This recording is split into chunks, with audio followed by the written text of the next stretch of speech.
Buenas Buenas noches. noches, hermanos. Bienvenidos a todos nuevamente a este... ¿Sí me escuchan, verdad? Sí, hermano. Ok, Sí, gracias. sí, Gracias. Nuevamente bienvenidos a esta plataforma virtual. Me siento muy alegre, muy complacido de poder compartir la palabra del Señor con ustedes. Para mí realmente es un reto y es algo importante el poderlo hacer, el que entre nosotros estemos constantemente ayudándonos y fortaleciéndonos, compartiendo la palabra del Señor. Este tema que traigo hoy es un tema que considero bien importante para nosotros, es un tema que puede ser de mucho alimento espiritual para nosotros, y se trata de la manera como debemos presentar el Evangelio, cómo Jesús nos enseña a nosotros a presentar el Evangelio. Vamos a ver en nuestras Biblias el versículo de Salmos 19:7. En su primera parte dice: la ley de Jehová es tan perfecta que convierte el alma. En estos momentos nosotros podemos encontrar en el mundo muchísimas denominaciones religiosas y iglesias diferentes alrededor del mundo. Podemos encontrar, no sé, alrededor de unos 50.000 más o menos. Y esto no necesariamente debe ser bueno o malo, ¿ok? Todo esto va a depender del enfoque con el cual se predica la palabra del Señor. Sabemos que Cristo vino a instaurar una iglesia, vino a instaurar su iglesia, la iglesia verdadera. Entonces uno se pregunta, ¿y cuál es esa iglesia verdadera? Es aquella que presenta su palabra tal y como Él nos enseñó a hacerlo. Es aquella en donde sus principios y valores se reafirman a través de la fe en un Salvador. Es aquella donde amamos a Dios sobre todas las cosas y a nuestro prójimo como nosotros mismos. Veamos también lo que nos dice en Apocalipsis 14:12. Dice: aquí es la paciencia de los santos, los que guardan los mandamientos de Dios y la fe de Jesús. Esa, mi querido hermano, es la iglesia de Cristo. Aquella que guarda los mandamientos de Dios y la fe de Jesús. Hay mucha información que circula que habla sobre el crecimiento de las almas que aceptan a Jesús. Y yo estoy convencido de que eso realmente es cierto y es algo hermoso, es algo grandioso. Pero lo que no nos menciona es la deserción de la fila del cristianismo. Muchas de esas almas que en algún momento aceptaron la fe, ahora están abandonando las iglesias y la fe y regresando al mundo. Y esto sí es realmente triste. Tampoco sabemos cuántas de esas personas que se mantienen en la iglesia realmente han aceptado al Señor o solo están de paso. Tristemente, no sé, de alguna forma aparentando que somos buenos cristianos. Ahora, ¿qué nos dice eso a nosotros? ¿Qué conclusión nosotros podemos sacar sobre esto? Ciertamente de que algo está fallando. Y yo pienso que es la forma en cómo algunas iglesias están presentando el Evangelio de Cristo. Pienso que están apartadas de la forma bíblica, de la manera bíblica en la que Jesús nos enseñó a hacerlo. Y no es que las almas se apartan de la iglesia por falta de seguimiento de las iglesias, no es porque las iglesias no estén pendientes de las almas que están en ellas, sino es por la forma como son atraídas hacia él. Vamos a ver rápidamente la historia del joven rico, una historia que es ampliamente conocida por todos, que está en Marcos 10, 17 al 22. Dice: al salir Jesús para seguir su camino, vino un hombre corriendo e hincado de rodillas delante de él preguntó: Maestro bueno, ¿qué haré para heredar la vida eterna? Jesús le dijo: ¿por qué me llamas bueno? No hay ninguno bueno, sino solo uno, Dios. Ahora veamos cómo Jesús les responde a la pregunta que le hizo al joven rico: ¿qué haré para heredar la vida eterna? Dice: los mandamientos sabes: no adulteres, no mates, no hurtes, no des falso testimonio, no defraudes, honra a tu padre y a tu madre. Entonces el joven rico respondiendo le dijo: Maestro, todo esto lo he guardado de mi juventud. Piensa que el joven se sentía digno de la salvación. Posiblemente necesitaba que se lo confirmaran, no lo sé. Necesitaba que le dijeran que ya era digno. Pero el asunto es que él se estaba midiendo de acuerdo a sus estándares. Él no estaba bajo los estándares del Señor. Entonces, ¿qué le mostró Jesús? Jesús en ese momento le mostró el verdadero significado de lo que es ser un cristiano. Y dice, sigue diciendo en Mateo 21. Entonces Jesús, mirándole, le amó y le dijo, una cosa te falta, anda, vende todo lo que tienes y dalo a los pobres, y tendrás tesoros en el cielo, y ven y sígueme tomando la cruz. Pero él, el joven rico, afligido por esa palabra, se fue triste porque tenía muchas posesiones. Permítame preguntarles, imagínense que hoy se nos presenta la oportunidad a nosotros de que Jesús directamente nos hiciera esa invitación a seguirle. ¿Cuántos de nosotros la tomaríamos? ¿Cuántos de nosotros decimos que dejaríamos todo completamente y seguiríamos a Jesús? ¿Cuántos decimos en nuestro corazón amén a esa oportunidad? Ahora bien, ¿cuántas veces Jesús nos invita a seguirles? Muchas, ¿verdad? Constantemente el Señor nos está invitando. El Señor está todo el tiempo invitándonos a que dejemos el mundo y a que le sigamos sin reservas. Ahora vamos a reflexionar sobre esto siendo honestos con nosotros mismos. ¿Cuántas veces Cristo nos ha hecho a nosotros esa invitación a lo largo de nuestras vidas? Pero si nosotros seguimos ensimismados en las cosas del mundo. Imagínense que yo le ofrezco a una persona un trabajo y esta persona acepta el trabajo y comienza a trabajar para mí. Entonces, ¿cuántas veces más yo debo preguntarle a esa persona o que se quiere trabajar conmigo? ¿Cuántas veces debo hacerle la misma pregunta? ¿Por qué tendría Cristo, me pregunto yo, por qué tendría Cristo que invitarnos varias veces a seguirle si ya nosotros decidimos seguirle? A mí me parece que es porque realmente no estamos siguiendo a Cristo, pero el Señor en su infinito amor sigue buscando. Ahora vamos otra vez a la historia del joven rico. Vamos a regresar a la historia. Noten que Cristo no le dijo al joven rico que si oraba y pedía el Espíritu Santo, éste le iba a ser enviado, iba a llenar su presencia con amor, con paz, con gozo, e incluso quería el cielo al morir. Por el contrario, Cristo le mencionó los mandamientos, pero nosotros hemos estudiado, ¿verdad?, de que no somos salvos por los mandamientos, sino que somos salvos por la gracia. Entonces me pregunto, ¿por qué le habló sobre los mandamientos cuando el joven le preguntó de cómo ganarse la vida eterna? ¿No sabía Cristo que nosotros somos salvos por la gracia y no por cumplir mandamientos? Entonces, ¿por qué trajo los mandamientos a la atención del joven rico Cristo?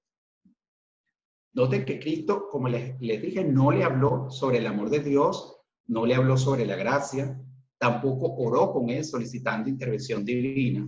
Incluso cuando el joven se estaba yendo, tampoco lo llamó y le dijo, oye, espérate, no te vayas, acompáñame, regresa, vamos a establecer una relación para que nos conozcamos mejor. Ahora, ¿pero por qué así? ¿Por qué eso? ¿Por qué no le ofreció una vida mejor si le seguía? ¿No tenemos en verdad una vida más placentera cuando caminamos junto a Cristo? Esto es algo que nosotros debemos analizar cuidadosamente y de una manera bien apropiada, bien cuidadosa. Tener una vida espiritual placentera es muy distinto a tener una vida feliz o placentera en el mundo. La vida espiritual de un cristiano está llena de gozo y está llena de felicidad, amén de cualquier tribulación que pueda tener. Algo en el mundo no está, lo que pasa es que el mundo no está preparado para entenderlo. Y es porque no son compatibles esas dos cosas.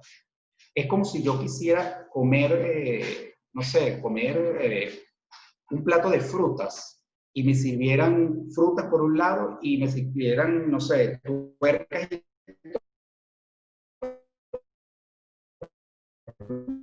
y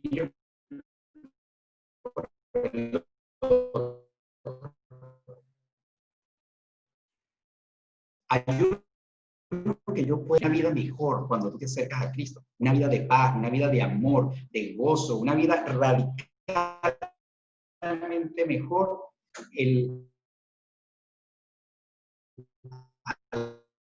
la que tú tienes actualmente una vez que llegues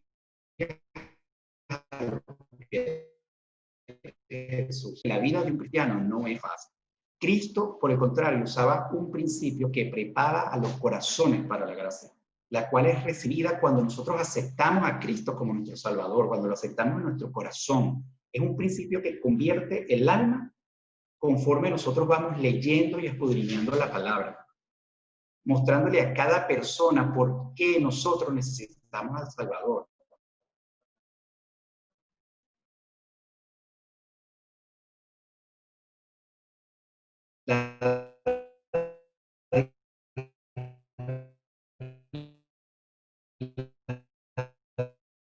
La diferencia radical nos habla de que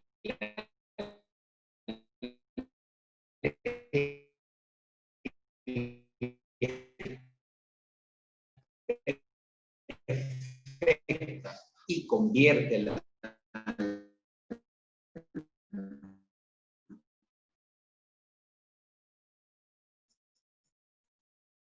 entonces, oye, te traigo excelentes noticias. Alguien que tú no conoces pasó por tránsito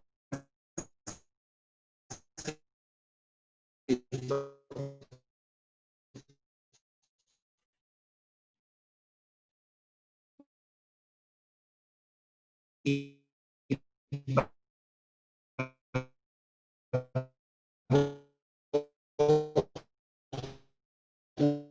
una muestra que tú has sido. Es bueno, pueden ser buenas para él, más bien para hacer todo. Incluso podría hasta ser ofensivo para él, porque yo estoy asumiendo, le estoy insinuando que él ha quebrantado la ley cuando él considera que no lo ha hecho. Pero, ¿qué pasaría si yo, por el contrario, le digo lo mismo, pero se lo digo de una manera diferente, se lo presento de otra forma? Y le digo, oye, mira,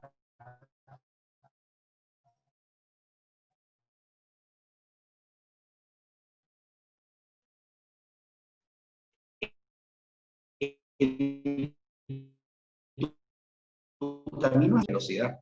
Me importaron que pasaste por una zona escolar a esa velocidad, ¿verdad? Te pasaste varios semáforos que estaban en rojo. Transitaste un trecho de la vía en contrasentido. Tocaste bocina en una zona de silencio.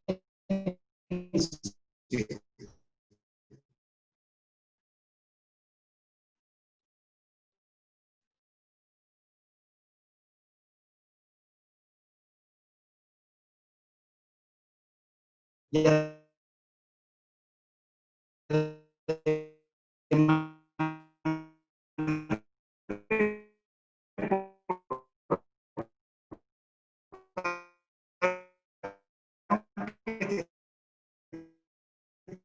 una forma.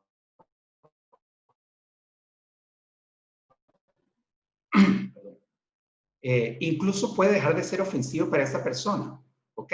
Porque si nosotros entendemos de alguna forma que nosotros violamos la ley, entonces esas noticias de que yo fui liberado empiezan a ser buenas, empiezo a verlas de otra manera. Del mismo modo sucede cuando nosotros nos acercamos a una persona que está endurecida, que está con el pensamiento ennegrecido, que está con el pensamiento oscuro, que está con su corazón duro. Si yo me acerco y le digo, oye, Jesucristo murió en la cruz por tus pecados, ¿ustedes se imaginan cómo esa persona lo puede tomar? Seguramente para él va a ser una necedad, va a ser ridículo, no va a tener ningún sentido e incluso puedo llegar a ofenderlo porque yo estoy insinuando que él es un pecador cuando él puede pensar que no lo es. Porque hasta donde concierne hay muchas personas que son peores que él. Eso es una explicación que da mucha gente. Yo no soy tan malo, hay mucha gente que es peor que yo. ¿Ok? Es posible que incluso se considere una persona normal y hasta una persona buena. Pero si nosotros no tomamos el tiempo para seguir el método, nosotros le mostramos a esa persona en dónde ha transgredido la ley y de qué forma ha ofendido al Señor. Le explicamos cuáles son las consecuencias de estas transgresiones y le decimos cuál es la solución al problema.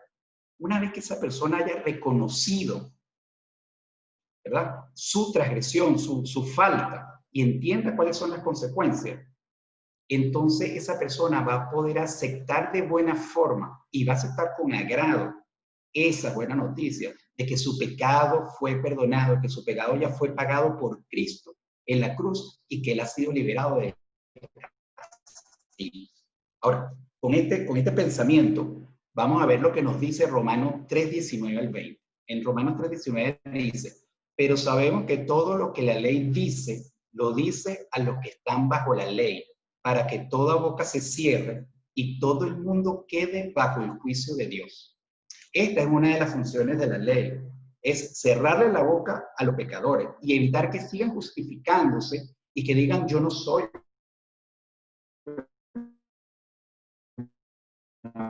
la persona. No los nuestros, sino los del Señor. Continúa diciendo en Romanos 3:20, dice, ya que por las obras de la ley, ningún ser humano será justificado delante de él, porque por medio de la ley es el conocimiento del pecado. Entonces, esto es lo que hace la ley. La ley nos muestra a nosotros cómo podemos pecar, qué es lo que nosotros debemos hacer y qué es lo que no debemos hacer. ¿Ok? No nos justifica en ninguna forma delante del Señor.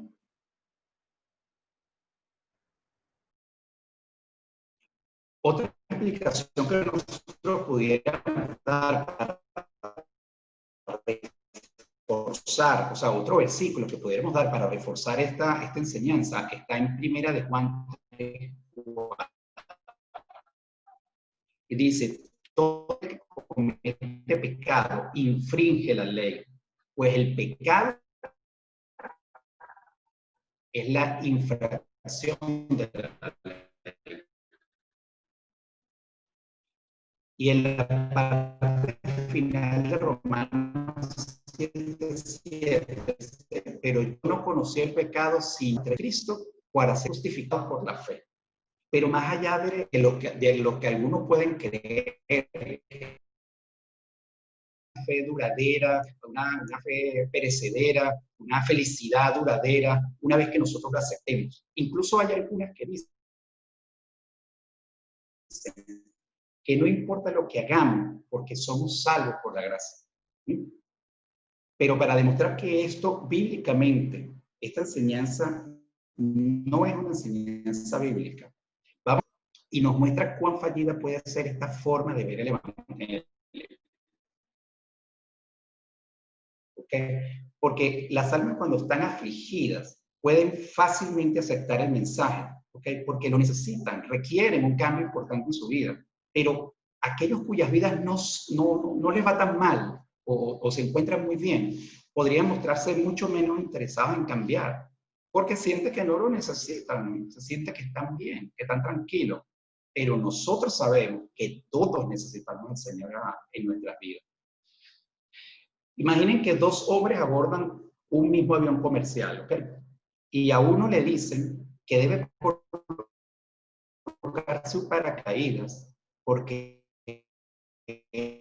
esto va a cómo podría esto mejorar el vuelo de él. Pero bueno, él decide igual usarlo. Pero al ponérselo se da cuenta del gran peso que significa llevar ese paracaídas a cuesta, ¿ok? Luego cuando se siente en su puesto, se da cuenta que es incómodo, que no puede estar derecho, que no puede estar cómodo en su puesto. Pero como le dijeron que ese paracaídas iba a mejorar su vuelo, él decide darle algo de tiempo para ver qué tan cierto es. Pero mientras espera, él se da cuenta que los demás pasajeros se ríen de él, se burlan, porque lleva un paracaídas en un vuelo comercial, en un vuelo normal, un vuelo que no tiene ningún contratiempo. ¿Ok? Y como siguen burlándose de él y lo siguen señalando, entonces él decide quitarse el paracaídas y lo pone a un lado. ¿Ok? Y se olvida del paracaídas. Ahora se encuentra desilusionado, se encuentra frustrado y hasta amargado porque él siente que le mintieron, que lo que le dijeron no era verdad. Ahora, al segundo pasajero le dicen que use el paracaídas porque cuando el avión alcance una altitud de 30.000 pies de altura, todos los pasajeros forzosamente van a tener que saltar del avión. Entonces esa persona, agradecida por esa información, no se preocupa por el peso que requiere tener el paracaídas encima, ni le importa tampoco el hecho de que no pueda sentarse derecho en su puesto. Su mente está enfocada ¿En qué le pasaría a él si él tuviera que saltar de ese avión sin ese paracaídas puesto? Aun cuando nota la burla de las personas, ¿ok? Él se siente tranquilo, se siente aliviado, no le importa, porque él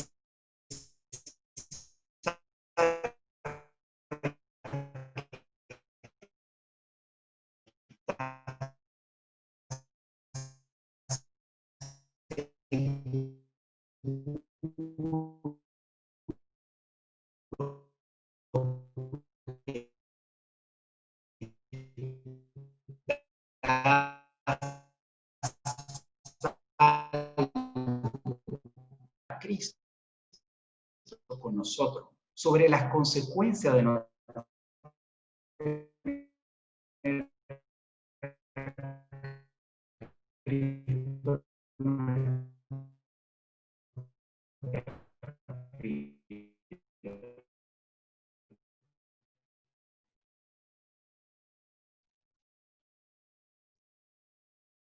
una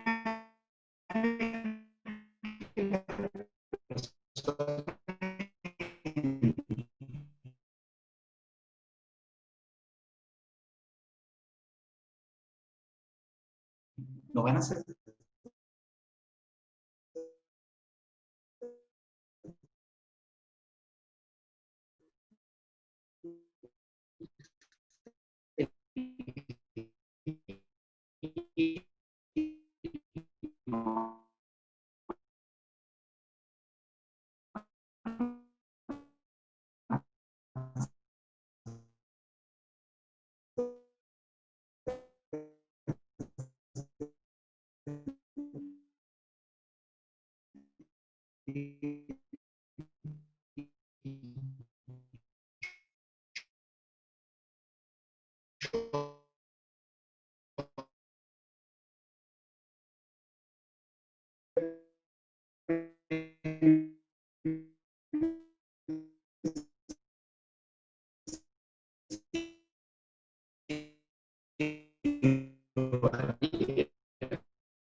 y luego prendemos la luz de una lámpara para iluminar el cuarto.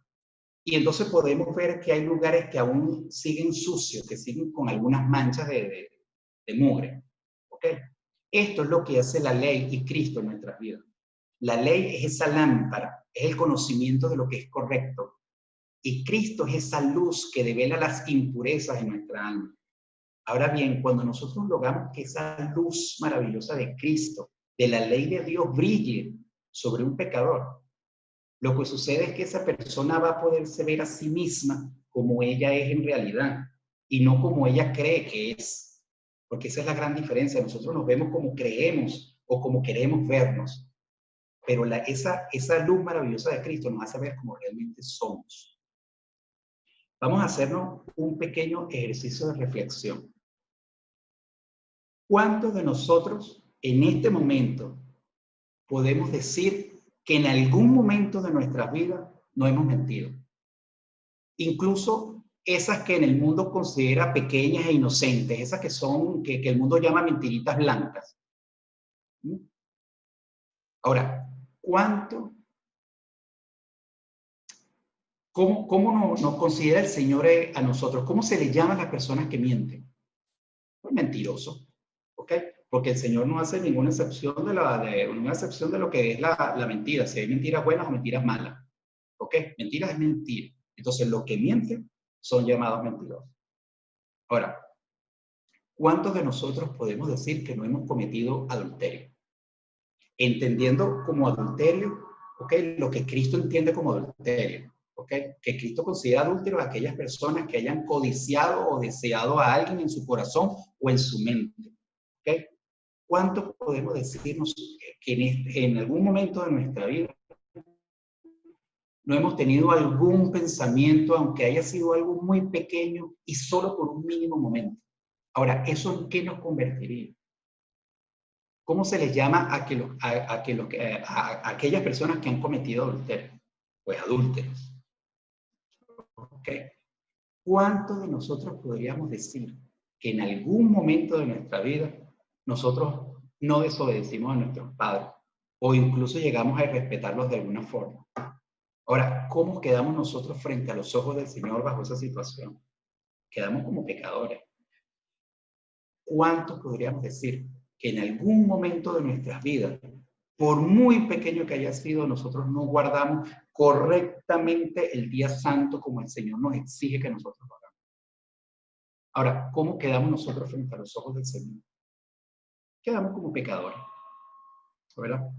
Ahora, ¿cuántos también podríamos decir que en algún momento de nuestra vida nosotros no tomamos algo que no nos pertenecía? Aunque haya sido algo muy pequeño, muy insignificante, que no carece de ningún tipo de importancia.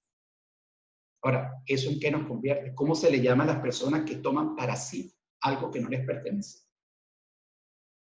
Ladrones. ¿Ok? Y estos son solo algunos de los mandamientos. Todavía faltan más. ¿Ok?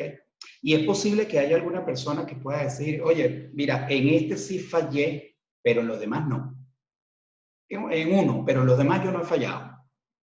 Pero la palabra del Señor nos aclara en Santiago 2:10. Nos dice, porque cualquiera que guarde toda la ley, pero ofendiere en un solo punto, se hace culpable de todos. Entonces, el Señor es claro. Si nosotros fallamos en uno, hemos quebrantado toda la ley. Entonces, teniendo esto presente, imagínense cuál sería el resultado de nuestro juicio estando frente al tribunal de Dios.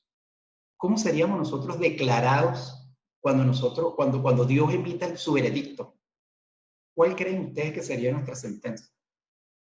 Seguramente seríamos culpables.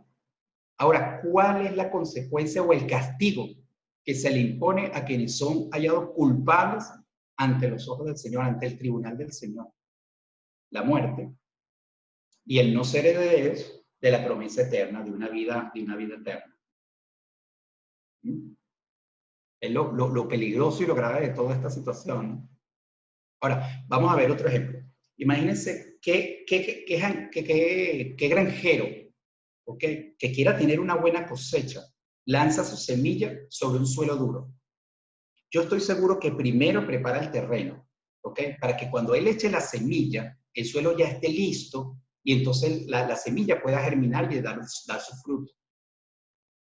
Eso es lo que están haciendo algunas iglesias. Están tomando esa buena semilla y la están echando sobre el corazón de la gente que siguen endurecidos, que están sin reforma.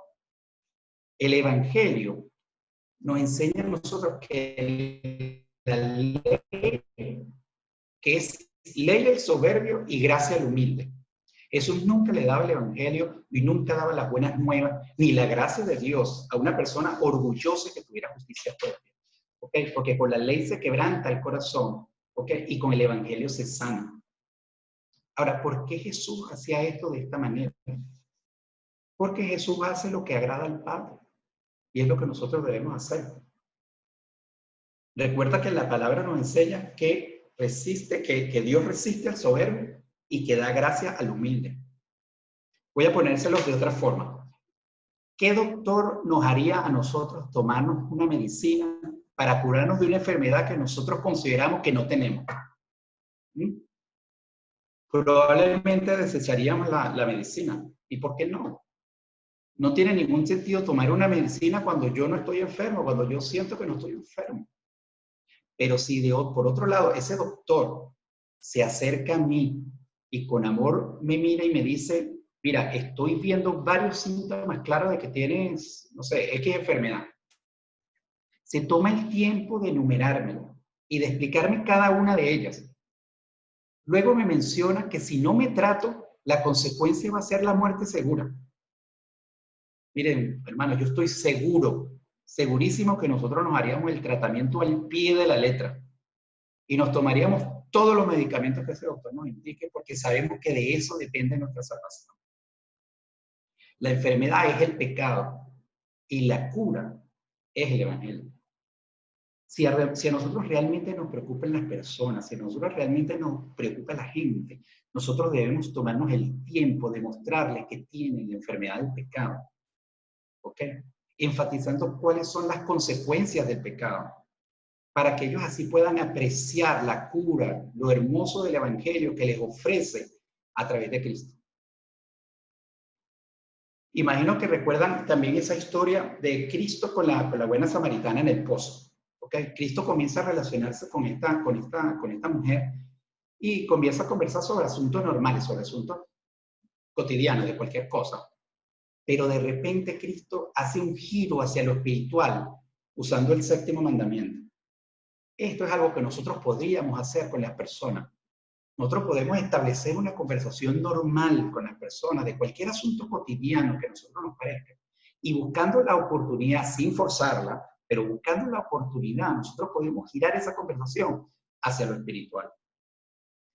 Podemos, no sé, podemos utilizar noticias, alguna noticia sobre asuntos religiosos que haya salido en la prensa o en la televisión, algún folleto que nosotros tengamos con información religiosa que tenga información relevante.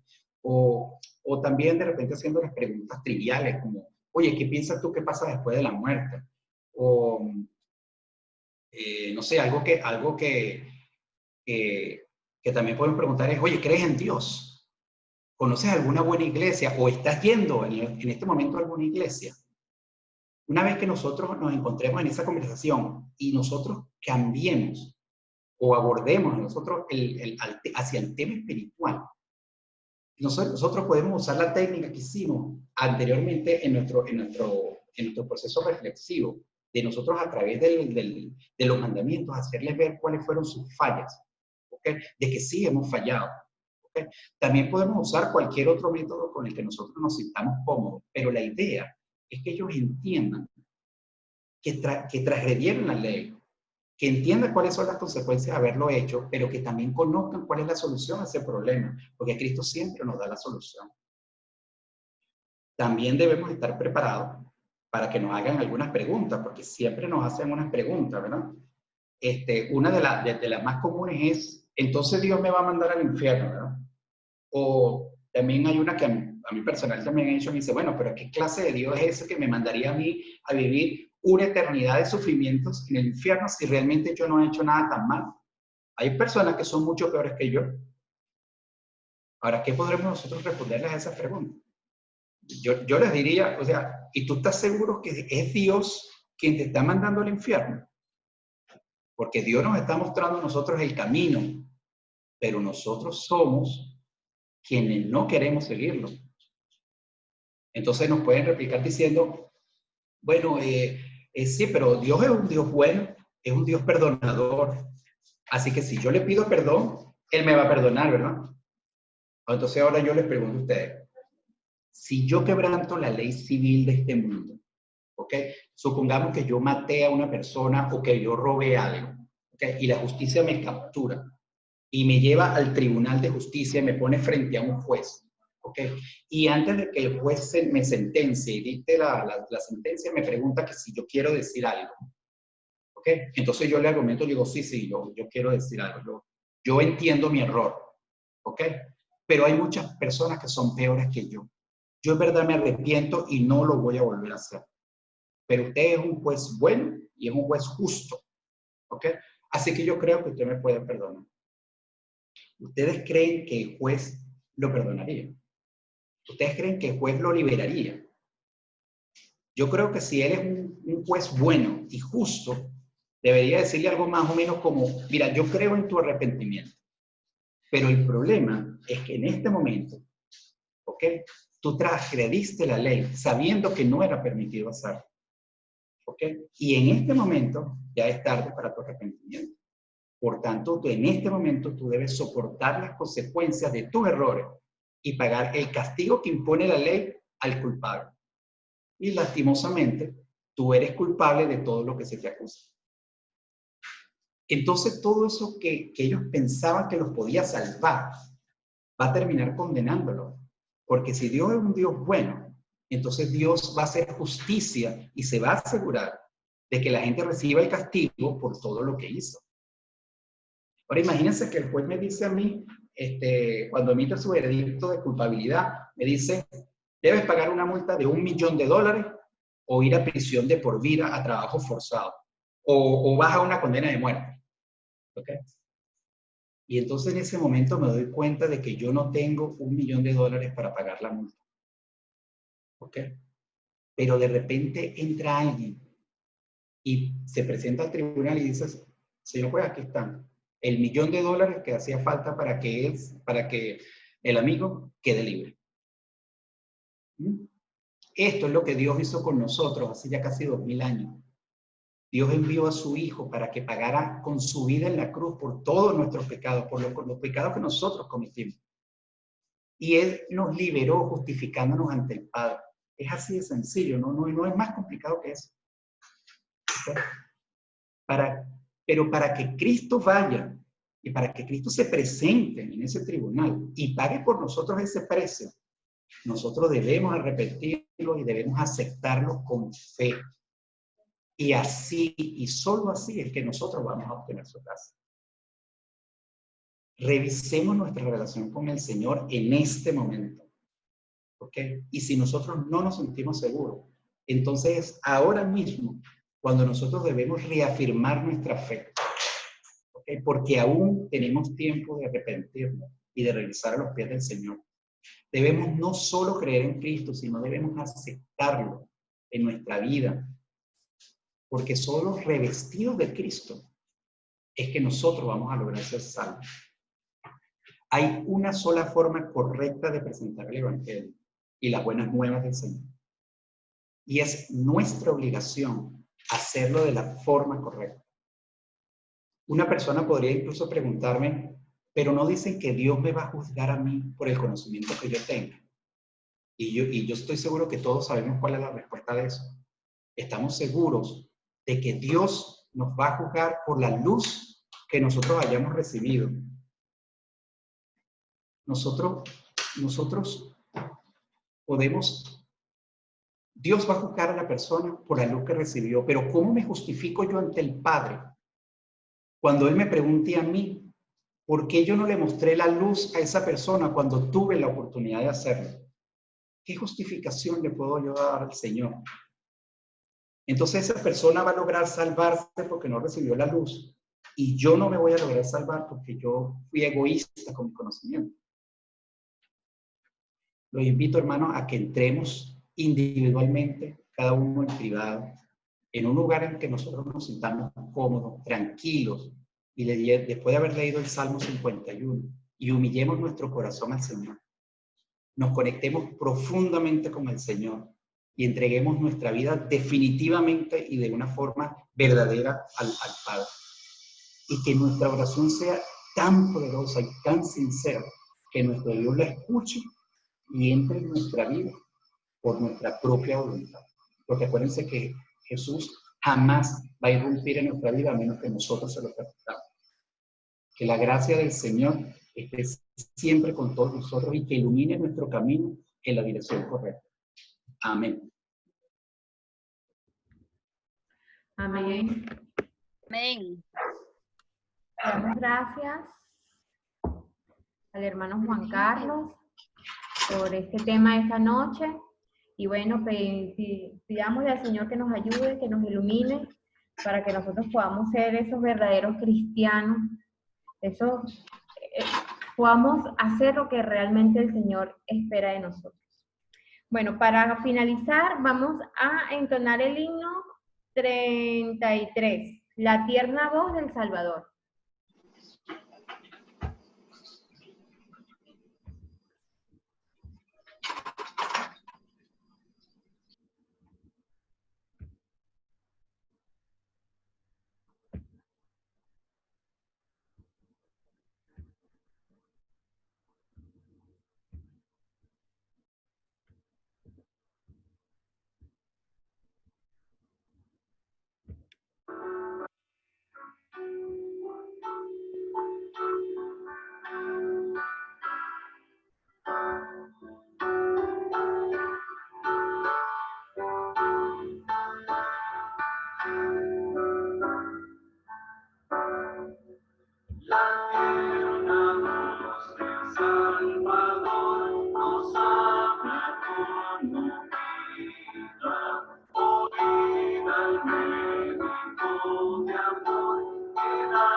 Seguidamente, reverentemente, nos vamos a postrar o dentro de nuestros asientos para que nuestro hermano Juan Carlos nos dirija en oración.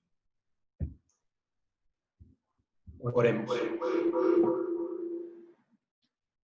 Padre amado que estás en el cielo, santificado sea tu santo y bendito nombre. Te damos gracias, Señor, por habernos permitido un día más habernos reunido como comunidad, como iglesia, como tus hijos. Y hoy estamos ante ti, Señor, agradeciéndote toda tu bondad, toda tu bendición, toda tu misericordia para con nosotros, porque sabemos que ella se renueva cada día. Y gracias a ella, en Cristo Jesús, tenemos la oportunidad de ser salvos y de estar presentados dignos ante tu presencia. Te pedimos, Señor, humildemente, que nos ayudes y nos fortalezcas para presentar tu palabra de la manera correcta, de la manera apropiada en que Cristo nos ha enseñado a través de su palabra que debemos hacerlo. Permítenos tener siempre la voluntad y la disposición de poder dirigirnos hacia nuestros hermanos, hacia las personas en el mundo, para poder nosotros esparcir tu palabra y poder preparar el terreno para que tu espíritu pueda obrar en sus corazones y pueda convertirlos y sean nuevas almas que podremos compartir con ellos en la vida eterna. Te damos gracias, Señor, nuevamente. Estamos muy agradecidos contigo por toda tu bondad, por toda tu misericordia, por todo lo que haces por nosotros día a día. Sabemos que estamos pasando momentos difíciles en esta tierra, sabemos que estamos pasando momentos complicados donde no podemos acercarnos, donde no podemos vernos, donde no podemos tocarnos, pero gracias a que tú nos has permitido tener la oportunidad de por lo menos vernos a través de este canal virtual, de esta plataforma.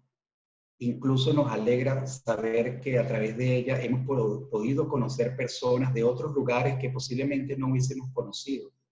Así que de todo lo malo, tú siempre haces algo bueno. Te agradecemos, Señor, por toda tu bondad y por toda tu misericordia. En el nombre de Cristo Jesús. Amén. Amén.